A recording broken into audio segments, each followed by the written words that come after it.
डाळ व्यवस्थित स्वच्छ धुवून घेतलेली आहे. ही मी 1-1.5 वाटी डाळ घेतलेली आहे.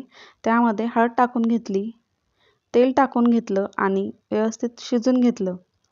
अशा प्रकारे हे छान शिजलं गेलेलं आहे. जवळजवळ 4 ते 5 शिट्टे शिजायला लागतात, पण पाणी भरपूर घालायचं. हेच पाणी आपल्याला आमटी बनवण्यासाठी लागतं किंवा ते आपण यूज करू शकतो. तर आता 1.5 वाटी गूळ घेतला, म्हणजे मी डाळ जर 1.5 वाटी घेतली आहे तर गूळ 1 वाटी घेतला. आमच्या घरात जरा जास्त गोड लागतं. आपल्याला हे बडीशोप आणि विलायचीचं त्याच्यामध्ये टाकायचं आहे बारीक करून. तर अशा प्रकारे मी हे बारीक करून घेतलेलं आहे. मस्तपैकी थोडंसं त्याला भाजायचं, एकदम थोडं, लगेचच भाजले जातं ते विलायची आणि सोप. हे बघा, साखर टाकून असं लाटण्याने मी छान असं बारीक करून घेतलेलं आहे. आता मी ह्याच्यामध्ये थोडंसं एक अर्धा चमचा किंवा त्यापेक्षा पण कमी एकदम मीठ टाकायचं, जेणेकरून गोडाची चव आणखीन वाढली जाते. आणि ह्याला मस्त कोरडं होईस्तोवर असं छान परतून घ्यायचं आहे. लागून द्यायचं नाही खाली, त्याला हलवत राहायचं. आता मी काय केलं, ते सगळं सारण ह्या जी चाळणी दिसते तुम्हाला त्यात काढून घ्यायचं आणि तांब्या घ्यायचा. मस्त असं तांब्या स्वच्छ धुवून घ्यायचा. हे सारण त्याच्यामध्ये काढून घ्यायचं आणि चाळणीमध्ये हे वाटण एवढं मऊ असतं ना, 1 ते 2 मिनटं किंवा 4 ते 5 मिनटं असेच, एवढाच कमी वेळ लगेचच हे जे पुरण आहे वाटलं जातं. व्यवस्थित त्याला असं अगदी म्हणजे काहीच त्याला जास्त त्रास करून घ्यायची गरज पडत नाही. पटकन झटपट असं होतं हे पुरण. कढई ठेवायची, त्याच्यामध्ये ही चाळणी ठेवायची. तांब्याने त्याला व्यवस्थित असं नुसतं पुढं सरकवायचं, आपोआप ते बारीक होतं. एक फडकं घ्यायचं, त्याच्याने व्यवस्थित पकडायचं त्याला. झटपट असं पुरण तयार होतं.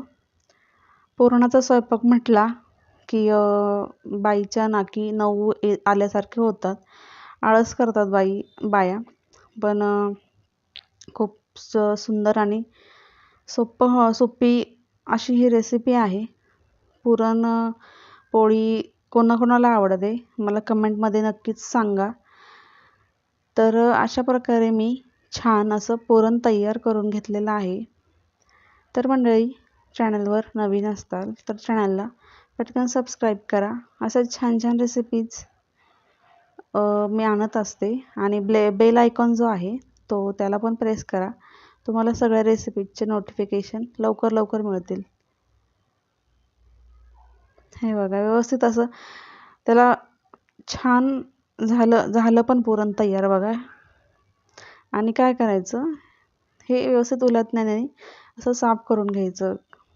आणि आपण जी बडीशोप वगैरे टाकलेली आहे, जर त्यात काय मोठं असं राहिलेलं असेल तर ते यामध्ये अडकून जातं आणि ते आपल्या पोळ्या फाटल्या जात नाहीत, व्यवस्थित होतात, चिरा पडत नाही पोळ्यांना. त्यामुळे ते फेकून द्यायचं. आणि ही जी चाळणी आहे ती लगेचच स्वच्छ धुवून ठेवायची, कारण यामध्ये डाळीचे कण अडकलेले असतात. तर ते कण लवकर जर धुतले नाही, त्यामध्ये तसेच अडकून बसतात आणि पुढच्या वेळेला व्यवस्थित होत नाही पुरण. त्यामुळं त्याला स्वच्छ धुवून ठेवायचं लगेच ओलंच असताना पुरण. आता हे काय करायचं, व्यवस्थित एका पातेल्यामध्ये किंवा डब्यामध्ये भरून ठेवायचं. तुम्ही हे म्हणजे खूप जास्त झालं ना पुरण, तर जर तुमच्या घरामध्ये कमी माणसं असतील तर तुम्ही काय करायचं, फ्रीजमध्ये ठेवून द्यायचं. मस्तपैकी 2-3 दिवस पुरणपोळी सकाळ संध्याकाळ आमरस वगैरे मस्तपैकी असं बनवून खायचं. आता मी काढून घेते पातेल्यामध्ये.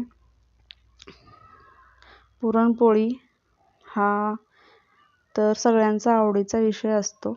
त्यामुळे भरपूर जणांना पुरण पण मे बी बनवायला येत नसेल, तर ही रेसिपी तुम्ही बनवून बघा, तुम्हाला नक्कीच जमणार आहे. हे बघा, असं मी व्यवस्थित काढून घेतलं ते पातेल्यामध्ये. झालं पुरण तयार. चला मंडळी, धन्यवाद. हे बघा तुम्हाला दाखवते मी.